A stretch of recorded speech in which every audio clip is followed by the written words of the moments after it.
Gata, congratulations on your victory. You come closer to leading this tournament or probably winning altogether triathlon. We will see. So it was a Caracan. An interesting moment was that you actually went for this Queen 6 line. So it's kind of rare move.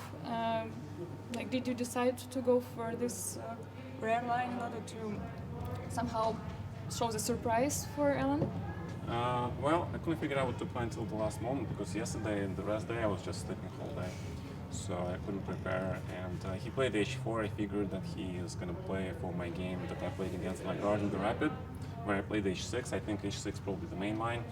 And then, of course, if I play h5, White has a very easy game. And then I was trying to remember like which move was there, and then I remembered that there's a very tricky move, Queen b6, after which White cannot really go for the standard c4, you know, this h5, g4 thing, and he still went for it. So I think he was a little bit unfamiliar with this move. So it paid off, but otherwise I think Black is slightly worse in this line. But after g4, bishop d7, I was very happy to see h5, because after c5 I thought I already have, I'm breaking his center because he doesn't have time for c3, because my bishop actually hits the pawn on g4, which is why I didn't want to play e6, because it allows f4, c3, knight f3, standard thing. So c5. So you just pushed immediately. So yeah, immediately. So he doesn't have knight f3, which is very, very important. So take c3. And here I was thinking about the correct sequence, because I thought, you know, actually Black is leading in the development. I have one bishop on d7, and his pawns are kind of weak. And then I came up with this idea on a5, f4, and after f6, you know, White center, because he's underdeveloped. White center cannot be protected anymore. So he has to go for this very strange sequence. And originally I was going to play knight a5, but then I got very confused about this moment. You know, this is very, very strange positions, like straight out of Fischer random. And if I play knight a5, of course he can still take on d5, and then knight g4, he can also play e6. And then I was like, oh my god, because I take on e3, take on d7, queen e4, and then suddenly my knight is on a5, my light square is weak. And you know, and I thought it has compensation, so I decided to play very safe, knight d8. And of course he takes. Well, it's possible to take with the bishop on g4, but I felt that after knight h6, the idea is to play knight e6, bishop e3, knight f5, and hit this bishop. So the important thing is, you know, sometimes White gives up the bishop on d4, so he can capture with the c pawn and fix his structure, and he fixes everything. So I'm trying to eliminate this bishop without actually taking on d4. So knight e6 is the idea to hit the pawn on f4, force bishop e3, and then trade this bishop. And he came up with this very, very strong move, queen c4. And I think queen a5 is correct, because if we go into the endgame, then all his pawn weaknesses, they actually become strength. So I cannot trade the queens. Knight d2, rook c8 I think is necessary. And then he surprised me with queen d5, and then for some reason I hallucinated. I thought I have bishop c6 here, you know, hitting the rook, but then he just goes back to a queen c4 and hits my rook on c8. And the whole thing, the whole idea behind knight d2 is he wants to play knight b3, knight c5. So if I play here something ridiculous like knight f5, he has knight b3, queen c7, knight c5, e6, queen d7, and nobody knows what the hell is going on. And of course I should probably play knight e6 here, but then he can just take on b7, and again I have no idea who is better. So this was a very, very strange position, and I felt that I chickened out here. I played e6. But you had big advantage in the time already here. So yes, but okay, advantage in the time, but the position was also important. Yeah, of course. Yeah, so, you know, so maybe I'm thinking that instead of e6, queen c7 is the strongest move to return the queen, you know, to not fall for knight b3, c5, and then I also protect the pawn on d7. So next move I play knight e6, and I think queen c7 was correct. But I just a little bit chicken out here. I just went after his bishop on d4. And he surprised me immediately with this h6 move, and I was like, oh my god, I didn't even see this. How could I miss this? You know, it seems so obvious now. Yeah, which is probably the reason why I should take on e5 here.